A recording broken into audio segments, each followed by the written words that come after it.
CFL 110, your weekly trip around the biggest stories in the Canadian Football League with Jeff Hamilton and Andrew Hustler Paterson. Presented by Garage Living Winnipeg.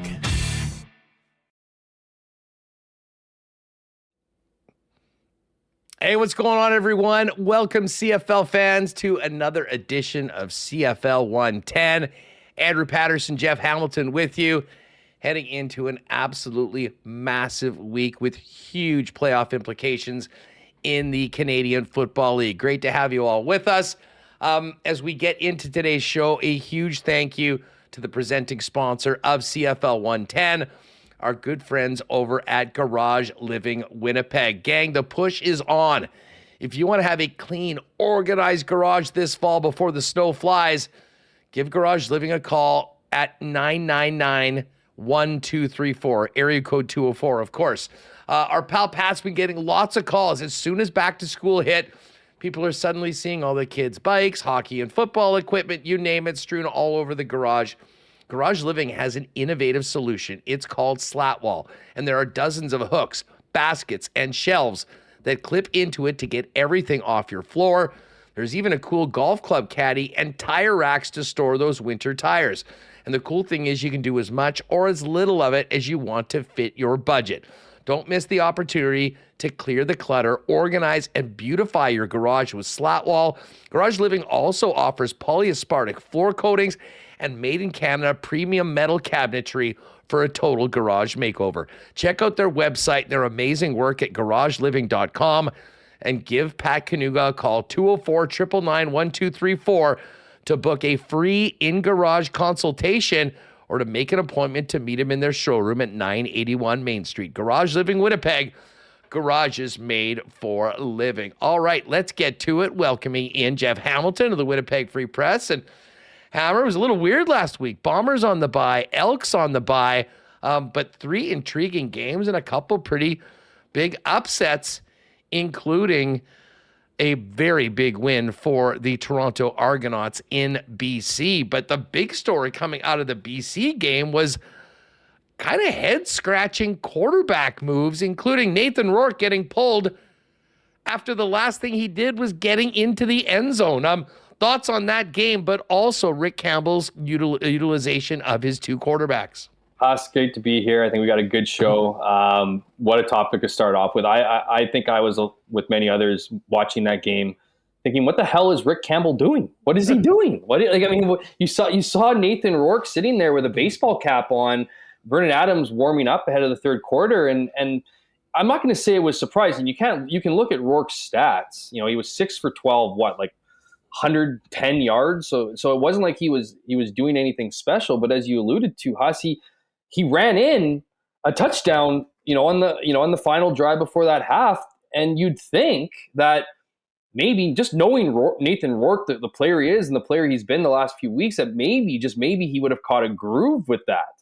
And that at least give him one or two series to see if this turned into anything. And then for Vernon Adams to go in, and we talked about this a couple weeks. I said the best situation for Vernon Adams was to be holding a clipboard for the rest of the season. It wasn't going to be awesome, especially since you holding a clipboard all season would assume, obviously Nathan Rourke is healthy and playing well enough, but it probably means you're competing for a Grey Cup. And even beyond that, what you're doing is your stock is still very much high. You are walking into a deal, a contract. Instead of giving Nathan Rourke the 2 series he probably deserved in that second half, they throw in a cold Vernon Adams who hasn't thrown a pass since getting injured late in that game against the Winnipeg Blue Bombers at the beginning of August. So to me, it's just like, I don't understand what Rick Campbell is doing. We talked about this weeks ago when Nathan Rourke was brought onto the scene, how it was going to create a quarterback controversy so long as Rick Campbell didn't handle things. And look, I'm not saying Rick Campbell has forgotten more about football than I know, but when you're looking at managing 2 players and you're taking a guy who just gave you his best effort in the last drive and replacing him with a guy that, you have a ton of love for Vernon Adams, but you have no idea how he's going to perform, and throwing him in cold, which to me was ridiculous. And it overshadowed us what the biggest issue in that entire BC offense was. the unbelievably horrible play of their offensive line. And so that really was the issue. For me, it kind of felt like pulling a goalie, when it's not the goalie's fault, to get a spark out of your offense. I just didn't think it made sense at that time. What did you think? I was with you as well. I mean, it was a completely puzzling decision, knowing how much they have invested in Rourke, how good he had looked the last couple of weeks. To have sort of an iffy first half that ended with him in the end zone, it seemed inconceivable that he was going to get the hook at halftime, and yet he did. And by the time the game was over, they'd actually used all three quarterbacks in a massive, massive loss. I mean, the other big takeaway from this is just how costly that loss could be for BC, because it really does give, what with BC on the bye this week, the Winnipeg Blue Bombers an absolutely massive opportunity if, and this is a big if because this is a tough spot to go into playing a red-hot Edmonton team, but if they can win, Jeff, they really get a stranglehold on the West Division with, because of the tiebreaker, basically a 2-game lead on BC with only 4 games remaining in the schedule. And that's where, I thought was interesting was Rick Campbell's post-game comments. Like, it was the definition of a word salad. Like, it was like, they're not in a competition. And then in his next breath, he's saying something completely different. He just and his actions are contradicting his words, where it's like, what? And we said, as I said earlier, what we said weeks ago, it was going to, the only way it was going to be a controversy is if the head coach didn't handle it accordingly. And so, I just think at the first sign of, I don't even want to say trouble, but let's call it that anyways, he decides to juggle these quarterbacks and ends up finishing the game with his third quarterback. Look, I think, and it's easy. Obviously, I have the benefit of hindsight here. Vernon Adams comes in and plays, the way he was before he got injured, because that was the other thing, Huss, is he wasn't playing the top of his game before he got injured. He had a couple lame duck performances, including the one against Winnipeg. The Bomber game was ugly. They got shut out. Exactly, and so bringing him in, I thought you give Nathan Rourke the time to maybe grow off that last drive, and then bring Vernon Adams in later in the game if it isn't working, to give him a full half, to trust him to do something that he hasn't done in a month and a half, and that's play a game, to give him, to put him in that game and that intensity. I just felt like it was unfair to Vernon Adams. And I'd make the argument that his stock is lower than it was, before he got injured. And, you mentioned how damning it was for the Lions and how great it was for the Winnipeg Blue Bombers, who got to put their feet up all week and still maintain their spot in first place. Probably decimated the Hamilton Tiger Cats' chances of making the playoffs, which essentially, they made their own bed. But that one was a nail. That one was a killer, because I don't think a lot of people had the Argos going into BC and beating the Lions. No, you're right. And and we'll get back to the West and the scenarios for the Bombers, the Elks, the huge game between Saskatchewan and Calgary in a minute. The other thing that happened was a bizarre tie. I mean, you talk about these teams that just find ways to lose. Calgary had like 5 chances to win, and they didn't get it done. We'll talk Stamps in a minute, but for Montreal, they get that tie, and now going into a huge game against Ottawa, in Ottawa this weekend, when it comes to the East, the Alouettes can clinch a home playoff game with a win or a Toronto loss, and the Red Blacks can punch their ticket to the postseason with the win. Because of that tie, and now Montreal and Ottawa both having ties this year, they do have the opportunity with the win to get to within 1 game of Montreal. But certainly, to your point, the team that did themselves the biggest favor was the Toronto Argonauts, who'd been taken on a little water. And as we'll talk about in a minute, the Ticats are getting hot, but that early start probably prevents them from making a run to the postseason. But at the top, I mean, I know we're focusing in on the Saskatchewan-Calgary game and the main event, Winnipeg-Edmonton. This Montreal-Ottawa game, huge opportunity and test for the Ottawa Red Blacks.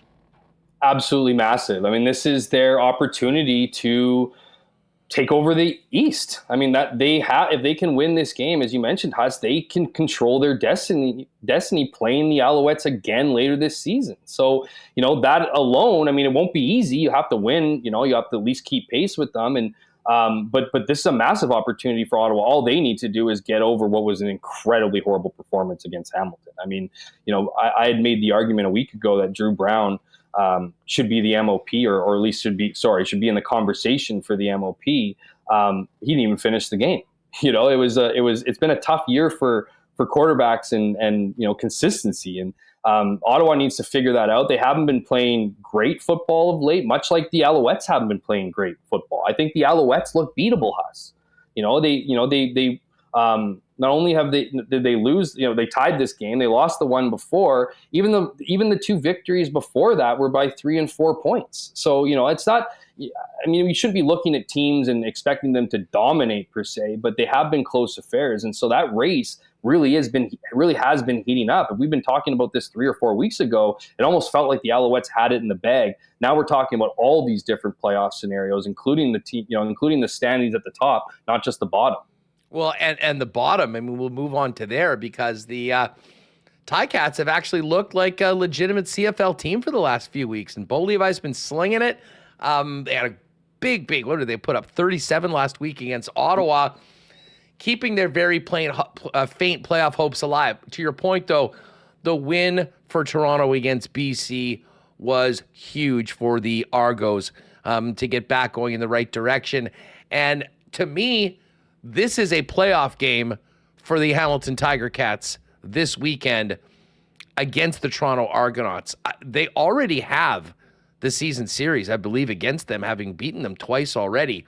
If they can sweep them and run the table, all of a sudden, it's not out of the question that they could make it up. A loss, though, on the other hand, would pretty much mean they would have to win out and Toronto would have to lose out. So big opportunity for the Ticats as they start trending up, but they don't have any wiggle room going into this weekend against Chad Kelly and the Argos.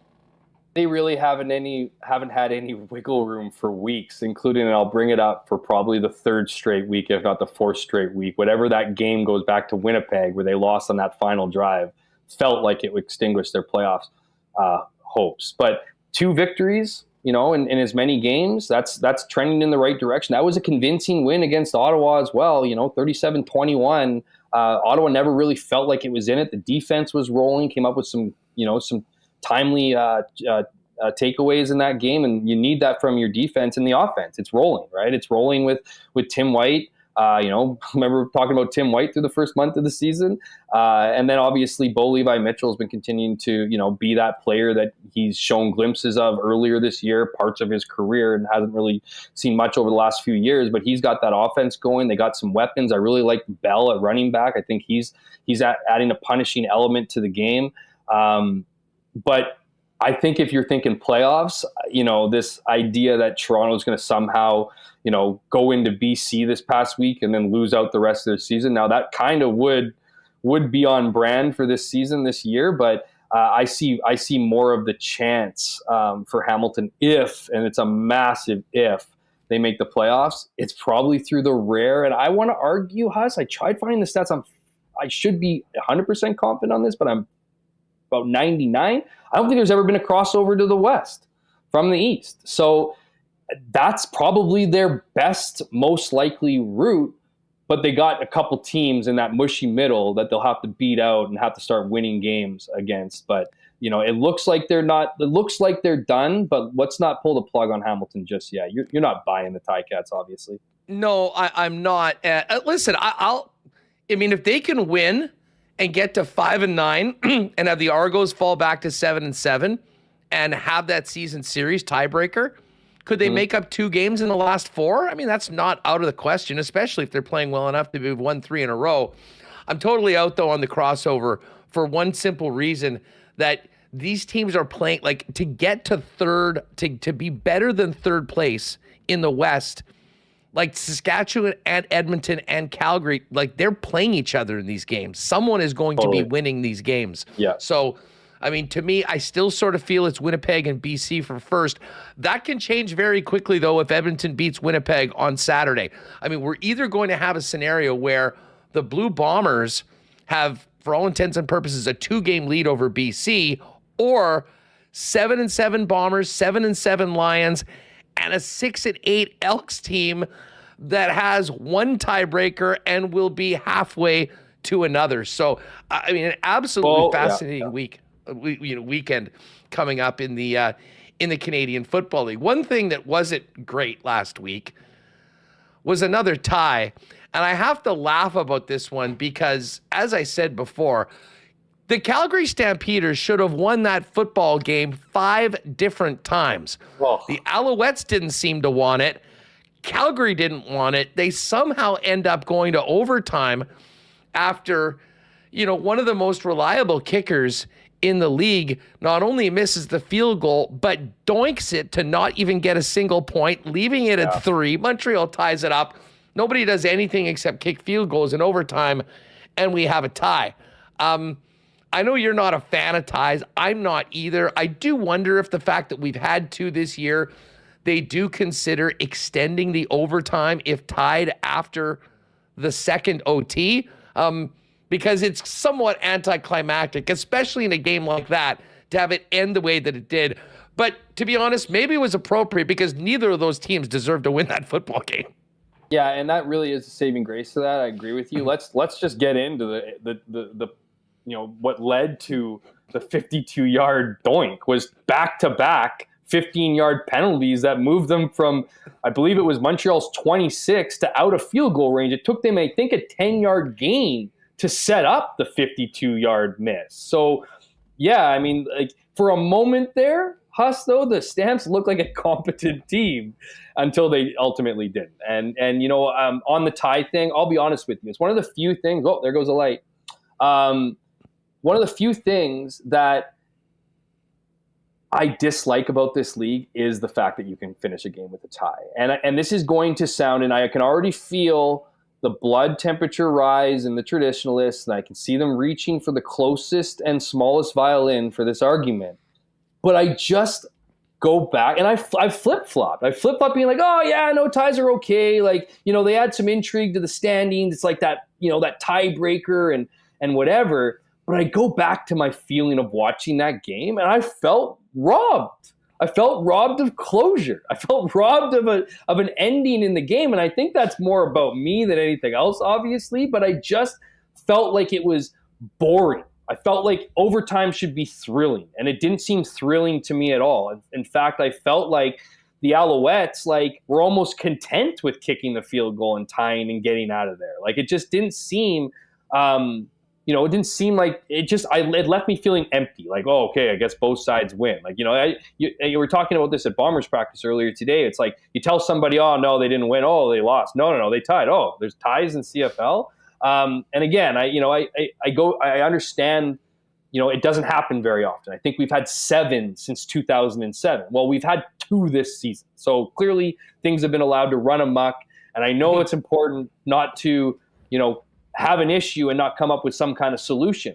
I think the solution is simple. And I've heard some ideas, including getting rid of kicking, which I think is interesting for sure, because it forces teams to go for it on, third down, right? It forces them to gamble. I've heard adding one more. So making it a 3 overtime sessions rather than 2.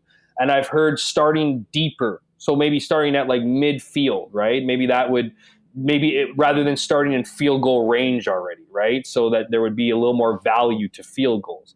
Well, I think all those are pretty good ideas and probably would help, or result in fewer tied games. It doesn't eliminate the tied game. To me, I think you just play it until somebody wins. I don't understand why you wouldn't do that. And on top of that, make touchdowns a walk-off. If you make the coin toss more intriguing. So if you win the coin toss, you want to get the ball, right? And then if you score a touchdown, you can walk out of there. It's not like the other team can come in and compete and whatever. Well, can't do that. You can't do that in the current format, of starting. No, you can't do it in the current if you want to go to an NFL style where you can get the ball. If you go down and score a touchdown, you win. If you kick a field goal, the other team gets the ball. They can either win the game on a touchdown, they can tie it, and you continue. And I think the NFL, the way that the NFL does overtime now is pretty close to getting it right. I think the easiest thing is just to say, hey, to your point, we're not stopping this at 3. And I think you'd have to give the opportunity to go 4 just so both teams would be even if it ended up going that spot. The people that are pushing back, it's not the fans, it's probably not the management, it would be the PA. Because, and this is a similar conversation to when people are pissed off that, NHL overtime ends and they go to a shootout. There is a certain amount of wear and tear on every single play. And, the NHL season's different in that there's 82 games. But often you're seeing teams in the CFL play on quick turnarounds. Imagine adding an extra quarter to that. What does that do to teams? And I know there'd be pushback on that. But I'm sort of with you. Thinking about it now and looking at these ties, if they did completely change the overtime to an NFL style where, there's a kickoff or you're starting on your own 30 or 40 or whatever it is, the coin toss does mean something because you have the opportunity to get a touchdown. You also have the opportunity to stop them. I think it's pretty close. It's worked very well. It's eliminated just about all ties in the National Football League. And if that's the goal, it would be good. And to be honest, that format of overtime, I think, replicates the game a lot more than the mini games that we've seen with the college style that the CFL's been using for years. 100% agree with that. And I think that and I just, anything to just eliminate ties. But I want to address one thing, and it's about player safety. And, that's obviously, the biggest thing when you're adding, more playing time, when you're extending games, whatever way you're doing, it's adding more wear and tear, as you say, Huss. I care about player safety. I've written about player safety. We all know that football is a violent, dangerous game. I just don't think that this goes into player safety. Like I get the argument, but it would be so few and far between that this would occur that I don't think it would be a player safety issue. I get the shorter weeks in the CFL, especially with the Thursday and Sunday slates, early on in the year. But to me, it's just so few and far between. If I don't want to launch into this rant about player safety, but if player safety mattered to everybody, then you wouldn't have Zach Collaros and Brady Oliveira, not so much this season, and use any kind of top end quarterback or running back playing in a game where a team's up by 21 points. You know what I mean? You wouldn't be having guys playing, you wouldn't be having games going down in 10, level 10 air condition. It just seems like, the player safety throw out there, while important, I just don't think it applies. And if you ask players, and I asked a handful today, none of them like ties. No. I just think the PA guys, listen, the more plays you have, the more wear and tear and the more injuries. I mean, just simply every additional play is another chance for somebody to get hurt.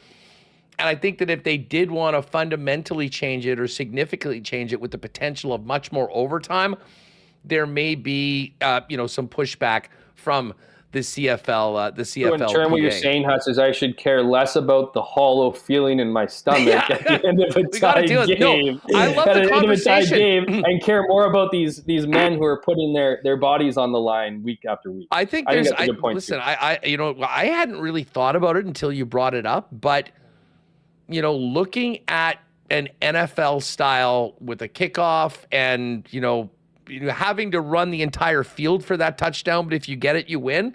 I think there's some real merit to that because it is sometimes anticlimactic. I mean, a team runs 2 plays and kicks a field goal. I mean, exactly.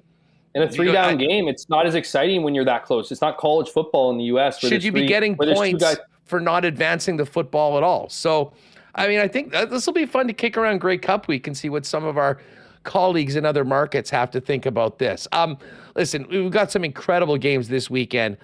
The main event, the top 2 teams in the CFL power poll right now that have both come back from the dead, the Edmonton Elks and the Winnipeg Blue Bombers. And while this is a massive, massive game, this is a side story, but it's a hell of an interesting one. The first time, I believe, ever that 2 twin brothers have faced each other in a game on opposite sides, one on offense, one on defense. I'm already leaning on Jake and Pat from Coolbet to give me a prop on a Tyrell Ford pick against his brother. These are 2 of the most exciting young athletes in Canadian football. Trey Ford back as the starter, going head-to-head against his brother, who has been truly one of the breakout stars of this CFL season for Winnipeg. Just to pick up off that, talk about perfect timing, Huss. Like, not only do you have a guy who's as electrifying as Trey Ford has been handed the reins to the Elks organization finally, right? Like, it's his team now. Like, are you surprised they went back to him just quickly? I mean, no, in fact, and I love the fact. Like, didn't MBT just throw for 500 yards? Here's the thing about that, and I'm glad you brought it up because I feel like we would have skipped over with the Ford thing, and I'll address that. But I don't know what the word is, thrilled that Jarius Jackson went back to Trey Ford. Trey Ford didn't lose his job. He got hurt. And when he took over, when he was as patient as he was for a second straight year, as the Elks continued to trip over themselves early on in the season, he comes in, throws 3 touchdowns in the fourth quarter, wins the next week, gets hurt the following week. MBT comes in. He starts playing well. Okay, great. Awesome. Trey Ford's now healthy.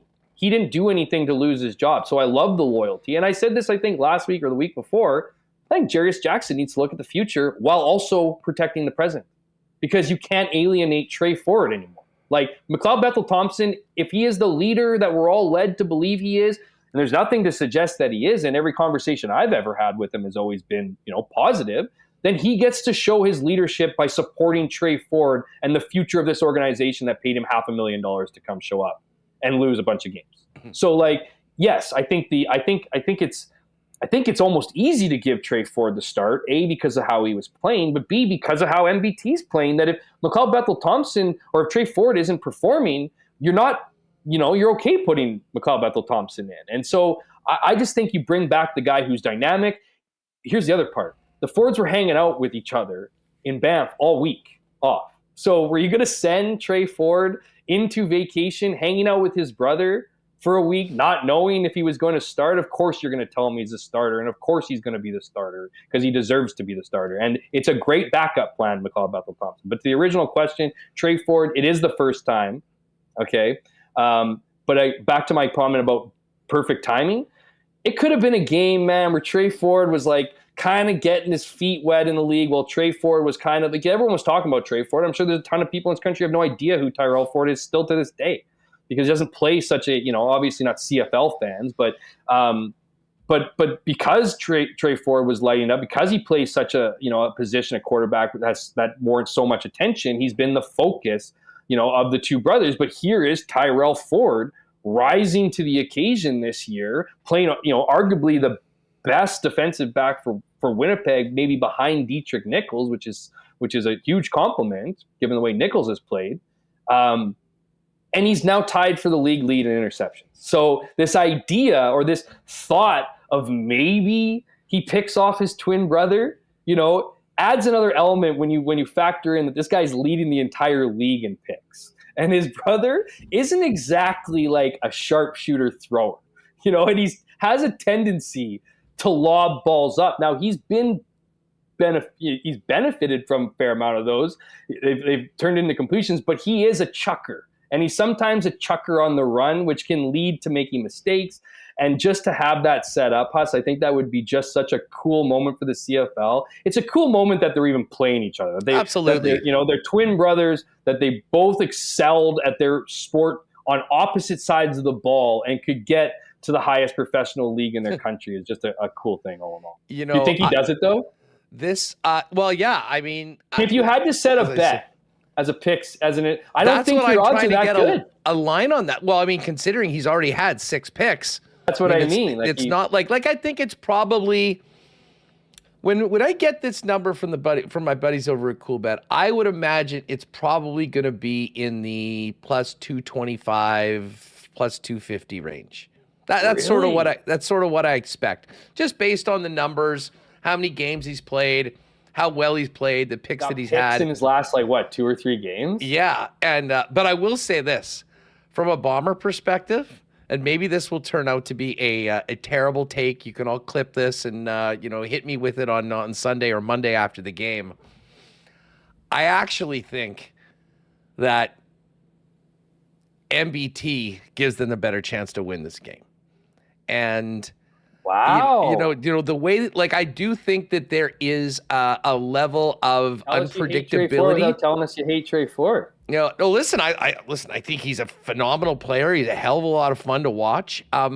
but I do think there's a variance in the level of what you're going to get. And listen, he hasn't played in a little while. He's going up against his brother. I do think that there is the possibility that he maybe tries to do a little too much.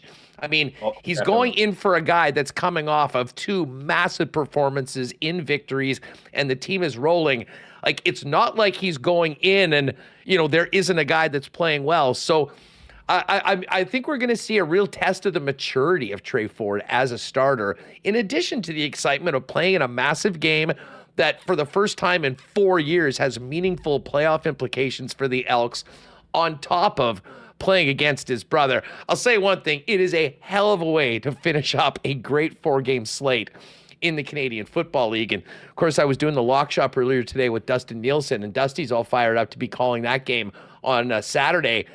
Yeah. He's going to be in Calgary on Friday for this Stamps Calgary game. And I mean, we talked about Calgary finding ways to not win. The Riders haven't won in 2 months by the time that they kick off on Friday night. To me, this is the quintessential loser leaves town match, Hammer. Win and you stay alive. I think whoever loses this game is going to be into next year territory, even though there still is some road left on the season. If this game ends in a tie, Huss, I'm going to lose it. Okay, I'm going to lose it if this game ends in a tie, and I will demand, despite the good news for all those traditionalists out there, and to be fair, I'm a traditionalist in a lot of ways too. It's not a shot by calling you traditionalist. The uplifting news is they don't listen to me. The CFL doesn't care for the most part what I have to say, but I will demand a immediate change if this game ends in a tie. This is like the toilet bowl, man. This is like somebody has to win. Like, I almost think this is, I joke about the tie because I think this is a really important game for one of these teams. Whoever wins, like this, but think about it. Like the Stamps are suddenly kind of back in the race in the West, right? Like they're tied with the Elks if the Elks lose to Winnipeg, or they're ahead of them because of their tie, I think. Anyway, well, no, they're 4-9 right now. I mean, listen, if they're 4-8-1. So, yeah. Like, so if Calgary wins, if Calgary beats this, they're tied with Saskatchewan. They'll both be 5-8-1. And the Elks could potentially be fifth place in the West. That's what they lose.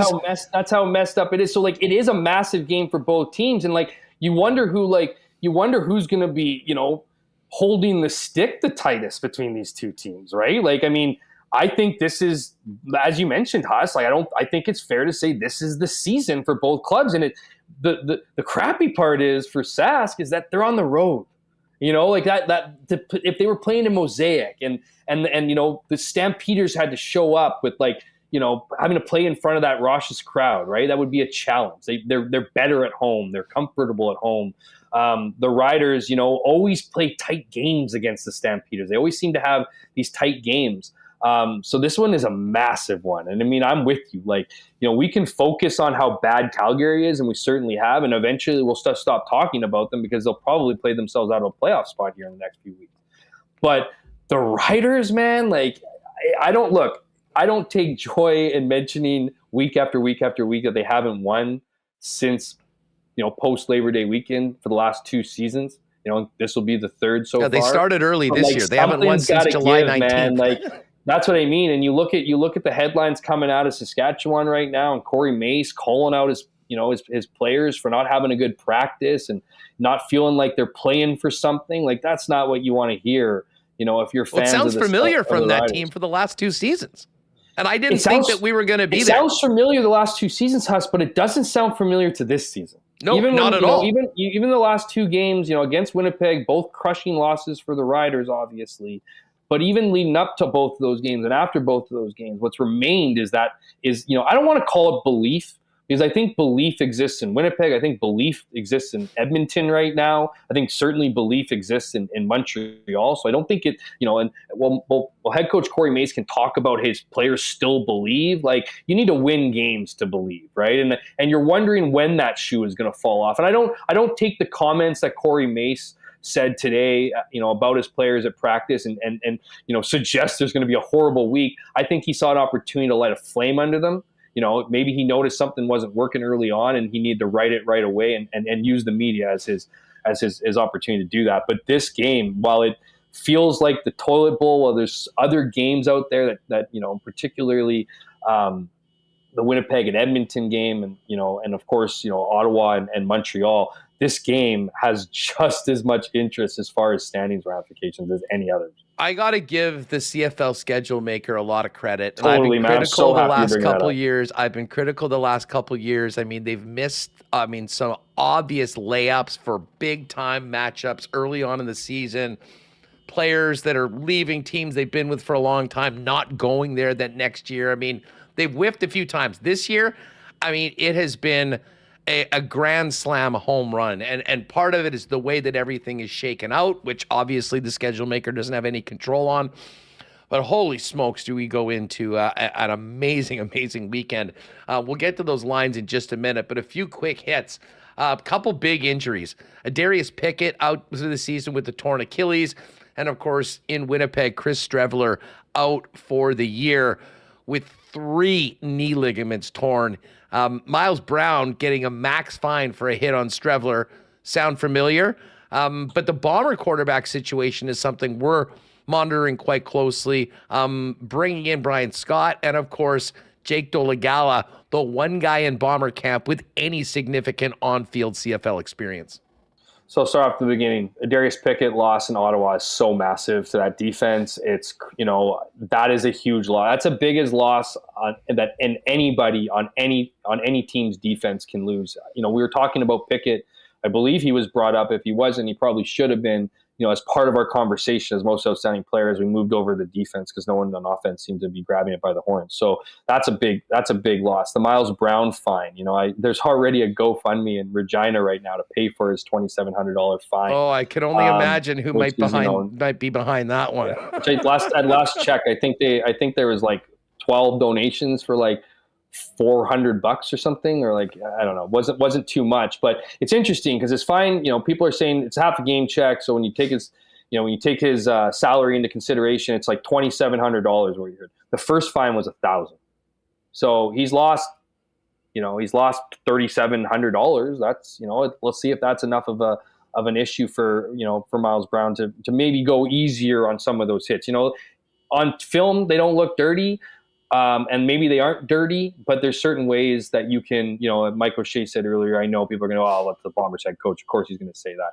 Mike O'Shea appreciates good football in general. And if you recount some of the comments, I know Wade Miller obviously said what he had to say. Some players had to say what they had to say, but Mike O'Shea's never, criticized an individual. So, I like to think his take is pretty objective for the most part. That being said, we'll see. The league issued memos to all the teams. They're going to be harder on penalties. This is their way of saying, look, if you want to, you might not suspend you, but you could lose half a game check if you don't take it, if you don't take into consideration, your movement on the field, and if it results in a quarterback injury, we feel it's an illegal hit, it results in a quarterback injury, it's going to be hurting your pocket as much as anything else. And of course, moving over to the Bombers, horrible news. We talked about this last week with Chris Streveler, just what he brings to the Bombers, both on and off the field. It's now an addition. I think it's an addition in Winnipeg. We all know how loyal Mike O'Shea is to his players. So Terry Wilson has already been appointed essentially the short yardage guy and the number 2. So if, knock on wood for Bombers fans, but if Zach Collaros was to go down in that game this weekend, Terry Wilson would be the first guy to come off the bench. I think that makes a lot of sense, obviously, based on the fact that Terry Wilson's been here since training camp and parts of last season, I believe, if not still been here all year. I wonder if Dolegala ends up getting in as third string quarterback. He's such a massive dude. He's as big as Willie Jefferson. You know what though? I find that you ask around the league, and there's obviously benefits to being 6'7" and trying to get a yard, but there's also disadvantages to being 6'7" and trying to get a yard. You're a big target, and bad example. But if you're using a guy like Adam Bighill, who's probably not going to play another game this season, but using him as an example, is he's the guy that usually meets the quarterbacks at the line of scrimmage. I bet you Adam Bighill would rather have him than Cameron Dukes in Toronto. Now I'm putting words in Adam's mouth. perhaps he wouldn't. But all I'm saying is, having had these conversations in the past, sometimes big targets aren't the best. But I wouldn't be surprised if he was a guy, because he did it and did it admirably in Saskatchewan. Certainly in Winnipeg Sports Talk, we'll be kind of following the situation, seeing what happens, paying attention to whether a team like Hamilton might be out of the mix before the trade deadline. But for right now, added to the practice roster is Jake Dolegala and Byron Scott. And we'll see if, the fact that Teddy Wilson is one hit away from being the starting quarterback for the Bombers is certainly does give fans of the blue and gold pause. One other thing, and this broke earlier today. Rogers is buying Bell out of MLSE. Their 37.5% stake for, I believe the number is $3.5 billion. The reason why I bring that up here is, of course, the Argos are under MLSE. And, of course, Rogers hasn't had the CFL rights. And I think, to be charitable, pays little attention to the Canadian Football League. We know this is really about the Leafs. This is really about the Jays. Very interested to see what this means for the Toronto Argonauts' ownership future, whether they stay under that umbrella, whether they go elsewhere. And I don't really have any answers on that, Jeff, but certainly it is something that will be discussed in CFL circles moving forward after hearing the news of this business deal today. Yeah, obviously a massive shift in ownership and money, to the tune of $4.7 billion for what I believe was a 35 or 37% stake. So yeah, significant. I don't want to speculate on too much of what it means for the CFL, because I really have no idea. I haven't had any conversations. I haven't talked to anybody, just kind of digested the news with everybody else. We can say this: Larry Tannenbaum, who's also, a minority stakeholder in the company, he brought on the Argos in 2015 and then added them to the MLSE portfolio. I think when he dived in there, I believe I have the timeline correct in that. So it was so he's still involved. So I get it, for now. Yeah. Right. So, and I get that, Sportsnet, we can make the assumption that Sportsnet doesn't care about the CFL because it's not one of its properties and all that. And there's probably a lot of truth to that. There's no doubt about it.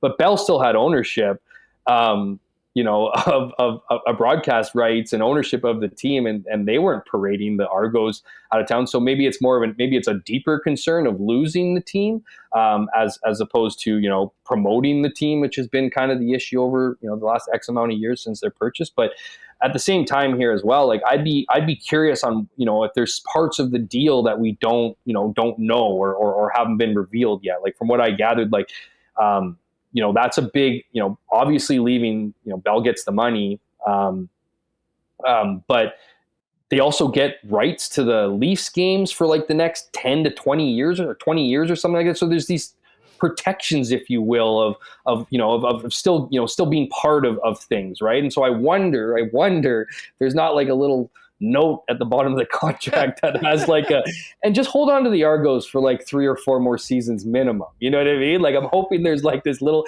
caveat that's almost in the so small fine print that the lawyers didn't even get to that part of the contract that says, hey, and let's prop up the Argos here for the next, at least 5 years before considering a change. I certainly would love to see that team in a better spot, although they have had some nice crowds, and who knows, this could be a real big one. Just to wrap up, let's head over to Coolbet to check out these lines for the games. The Argos will be at BMO, 7 o'clock Eastern, 6 p.m. Central, Friday night. They're 7-point favorites against the Hamilton Tiger Cats. Saskatchewan is in Calgary, laying 2.5 points as a favorite. And again, not at home, haven't won in a long time. I think people still think the Riders are a better team than Calgary, and that is why they're a 2.5-point favorite. A few weeks ago, I'm not sure whether we would have had as close of a line in this Montreal-Ottawa game, but here we are. Montreal just 2.5-point favorites in Ottawa. And the most interesting line of the week has been this Winnipeg-Edmonton one hammer. Winnipeg opened as a 3.5-point favorite a couple days ago, and it has been steadily declining. As we do the show today on Wednesday afternoon, the Bombers are now just 1.5-point favorites, and I would not be surprised if this gets to 1 or closer to a pick'em by the time we get to game time on Saturday night. I don't know why you wouldn't make it that way. I mean, everyone looks beatable, including the Winnipeg Blue Bombers, including the Montreal Alouettes. I'm curious about Montreal. I'm wondering if their pissed off meter is getting to where, you know what I mean? Because when you're at the top of the castle and you've been playing consistent football and the losses, and in this case tie, I guess, in there, start to add up, things become a little ornery around the office. So I'm wondering if they, come out and make a statement this week, what a statement it would make against obviously a good Ottawa team that also is finding its struggles in the last little bit. So, I do think it's an interesting, all the games are interesting. They all have ramifications. I wonder with Montreal how they're going to survive Austin Mack and Tyson Philpott. That was just announced that he's done for the rest of the season. That's a huge loss. He was such a game changer and a ratio breaker being Canadian. And we'll see what kind of momentum can be built off this week, because we're hitting the final stretch here, man. Like, there's only a handful of games left, and there's no, for lack of a better term, screwing around here. And so, I'm curious, even that first game of the weekend. I mean, I know I called it the toilet bowl, and well, I guess not that one. I was Saskatchewan-Calgary, but even the Hamilton-Toronto game has a ton of intrigue. And to your point, man, I'm so glad you brought it up about the schedule makers, because these home and homes, like late in the season against teams that don't really have home and homes, typically have just set up beautifully for like mini almost playoff series, and you don't see that a lot in this game, and particularly the CFL. So looking forward to this week as much as any other. Just on the way out, if you're interested in the futures for winning the Grey Cup, after BC's loss last week, Montreal's back to being the favorite at plus 225. BC's at plus 250. The Winnipeg Blue Bombers now down to plus 350, right behind Montreal and BC. Ottawa's at plus 575. Toronto's at 7-1. What is really interesting to me is that Saskatchewan's 13-1. The Elks are 21-1. I think those numbers should be reversed. I mean, I'll make an argument that there's a much better chance of the Elks somehow continuing their run than Saskatchewan. And Calgary's at 80-1, and Hamilton in next year territory at 200-1. Hammer, great stuff today. And listen, if you're enjoying the show, please do us a favor. Make sure you're subscribing to Winnipeg Sports Talk on YouTube. Pop in CFL 110 wherever you get your favorite podcasts, and make sure you're getting the audio feed to listen at your convenience. And tell a friend about some great CFL content we're cranking out here, usually Wednesdays. Hammer will be on location next week, so we're actually going to crank out next week's CFL 110 early, probably on Monday, before I head to Montreal for President's Cup, and Hammer goes to parts unknown. So keep an eye out a little earlier next week than normal for CFL 110. Again, a huge thanks to our friends at Garage Living Winnipeg for their sponsorship of CFL 110. If you'd like more information on completely transforming your garage before the snow flies with slat wall, polyasportic floor coatings, premium made in Canada metal cabinetry, and more, go to garageliving.com. Check out all of their great work. And if you're in the Manitoba or Saskatchewan area, give Pat Kanuga a call, 204-999-1234. Enjoy what should be an incredible week of CFL action, gang. For Jeff Hamilton, I'm Andrew Paterson. Thanks for being with us on CFL 110. We'll see you a little early next week right here on the Winnipeg Sports Talk YouTube channel. You've been listening to CFL 110. Tune in next week for more great Canadian football discussion.